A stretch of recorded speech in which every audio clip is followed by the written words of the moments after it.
Hey all, welcome back to Awful Stories. I'm Michael, and make sure to leave a like and subscribe for daily videos. The first post was made in the True Off My Chest subreddit by a user named Heavyland. The post is titled, "My boyfriend caused his best friend's overdose." For 1 year, I believed I was in a safe and loving relationship. My previous relationship had been toxic, so I entered this one with caution, paying attention to every detail. At first, everything seemed fine, but after 5 months, small red flags began to appear. He would take 2 hours for a 40-minute drive. He would disappear for long stretches, claiming he had been asleep. I began catching him in lies and half-truths. I blamed myself, telling myself I was paranoid, that my mistrust was making him hide things he didn't need to. Then, one day, while I was with him, a message popped up from his friend about drugs. Suddenly, everything made sense. That friend, let's call him Sam, was someone he always seemed to hide. I confronted him and he admitted Sam was using heavily. I asked him to cut contact, afraid of the influence, and he agreed. After that, things improved. We spent more time together and even planned to move in.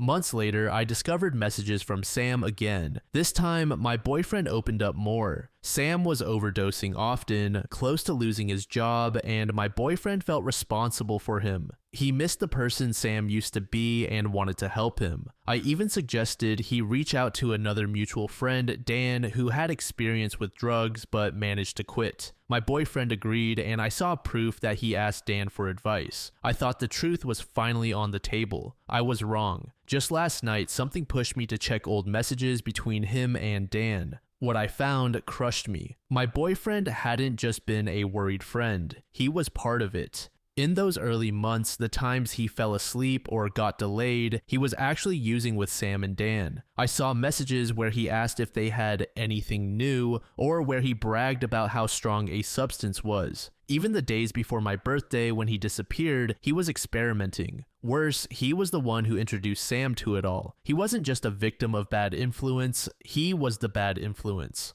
While he and Dan quit months ago, Sam never did. Just last week, Sam overdosed again and was rushed to the hospital. Now I'm left with two unbearable truths. My boyfriend was the reason Sam went down this path. He lied to me for almost our entire relationship, and yet I'm trapped. We already signed the lease. I paid my share of the rent, and I have nowhere else to go. He swears he is clean, and maybe he is, but how do you forgive so many lies? It's an understatement to say that OP is in an awful situation. Watching the subtle red flags and then slowly uncovering the truth that OP's boyfriend wasn't just dealing with his friend's drug problems but was part of the problem is betrayal and straight manipulation. It's a difficult realization that he wasn't the victim alone but the contributor to the chaos. The lease and financial commitment that OP is stuck in makes this much worse, feeling like a trap, making it harder to simply walk away. June Abe said, "You can have compassion for people who are ill, but that doesn't mean you have to stand by their destruction. You can leave. It's much easier to break a lease before moving in than it is to endure that relationship. You have enough acute trauma from your last relationship and you need time to heal. This is very likely going to compound and cause longer-term issues with trauma that will take much longer to heal from with lifelong lingering symptoms. Get out before you get pregnant. That would be such an unfortunate life for you and the child." Sad Creative said, "All I'll say is addiction is an illness, one that comes with a lot of lying. I'm biased, but I would ask yourself if he's really responsible or if the two of them struggled together. Good luck."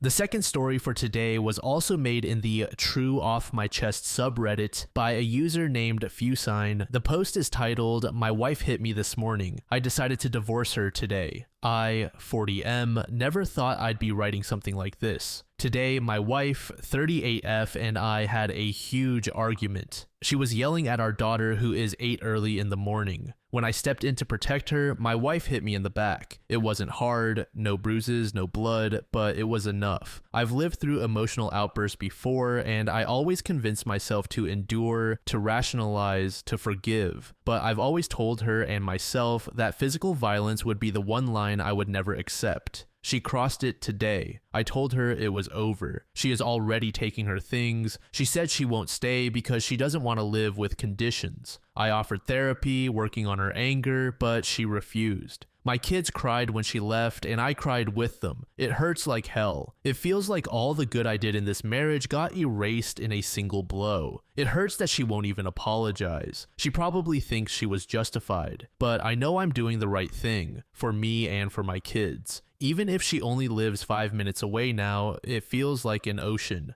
Update about the reason she was yelling. My daughter hadn't cleaned her room and my wife was getting her ready for school. I was doing the dishes when I heard my daughter scream because she got hairspray in her eyes, and my wife started yelling at her much worse for wasting time instead of cleaning her room. My wife has had similar outbursts against me in the past over things like a suit coming back from the dry cleaner in a slightly different shade of gray, or the time the chairs would arrive at an event. I had consulted the time with her, but she said it was my fault because I sent her the message at 9 a.m. and she was at work, so she would read it wrong. One of the worst was when our washing machine broke down and I had to call a technician. She said I was useless. About the blow, she still tries to downplay it, saying it was only a slap. She meant to hit our daughter, and I shouldn't have taken my daughter's side or stood in her way. This didn't happen in a split second. I moved to shield my daughter with my back to my wife when I saw her raise her hand. She had more than enough time to stop, yet she chose to hit me. Kitten Dolly said, kids shouldn't be around a mother who has outbursts of anger like that. It is so scary. The kids blame themselves for making mom angry. Thank you for protecting your daughter. A weight will be lifted off your shoulders when you are divorced. If somehow she gives you a sincere, heartfelt apology, maybe she would agree to counseling, but please continue to protect your kids. Pure Ritual said, conditions, yikes. You're doing what's best for your children. You are showing them what self-worth looks like, that you refuse to self-abandon, and that abuse is a deal breaker. My mother failed me in many ways, except when she walked away from my biological father who physically abused us. Mind you, she then chose an emotional abuser, immature, dismissive, avoidant, which then imprinted that familiarity onto me, but I'm working on it. You're being a good father, and you're also being good to yourself even if it doesn't feel like it. She is choosing to stay broken and abusive.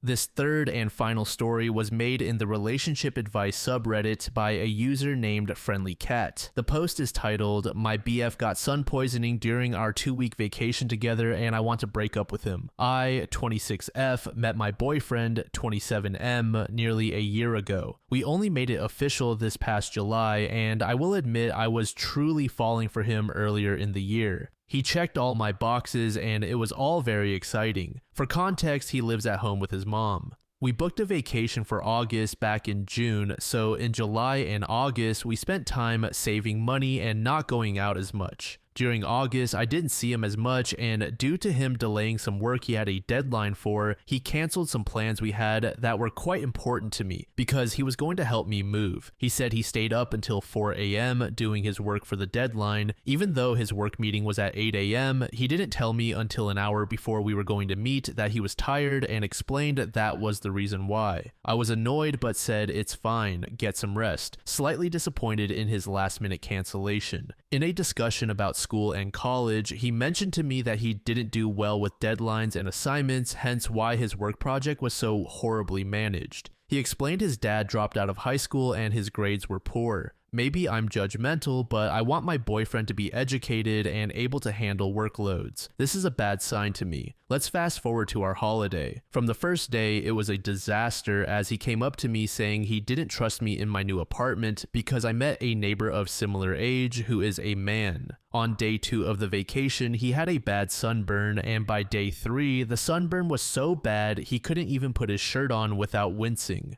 By day 3, he had sun poisoning from not wearing enough sunscreen. He put it on only once. We were on an island, so there was very hot sun. He had sun poisoning so bad that he had a fever, headache, confusion, blisters in his sunburn, and most importantly, diarrhea. Now, to me, as an independent woman who has lived alone and traveled for years, this was a major setback to our trip. He joked about his mom not allowing him outside again, but all I could think was, wow, how can you, as a 27-year-old man, not know how to take care of yourself in the sun and on vacation? His poisoning lasted the entire trip. I sat alone at tours and restaurants because he had to continuously run to the bathroom from his sickness, not to mention the gross blisters and peeling through the rest of the trip. He wasn't able to recover and it ruined the entire trip. He was in so much stomach pain he barely talked for the rest of the vacation. When we got back, I needed a few days to myself. Since then, he has been apologetic, but I can't shake the feeling that he is not the one for me and I should end the relationship. I feel bad and I've never broken up with anyone before, but I just am not attracted to him anymore, and I think the last 2 months have shown me enough about his character. Not to mention him admitting to pretending he had enough money for the trip to do extra excursions and stuff just to ask me to send him money after the trip when I was the one saying we don't need to do extra stuff and I wanted to save money. It seems like money is something he hasn't been upfront about, and I just think I should end it. Am I being too harsh? Momo Dance said, "You can break up with anyone for any reason you wish. If you aren't feeling it, just cut the cord." Defiant Emu said, "Vacationing together can make or break a relationship. It sounds like it broke this one. Set yourself free from this hot mess of a boy and move on."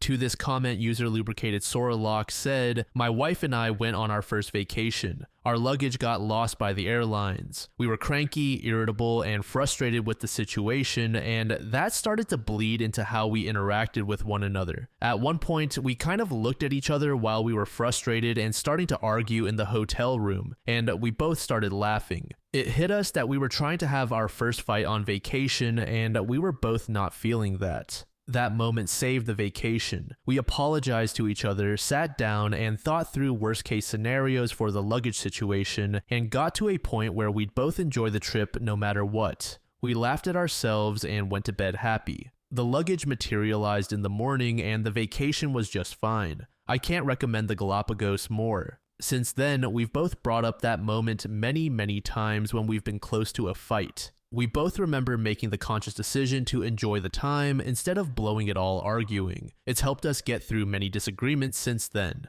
That was 2012. We've been married for 10 years this winter."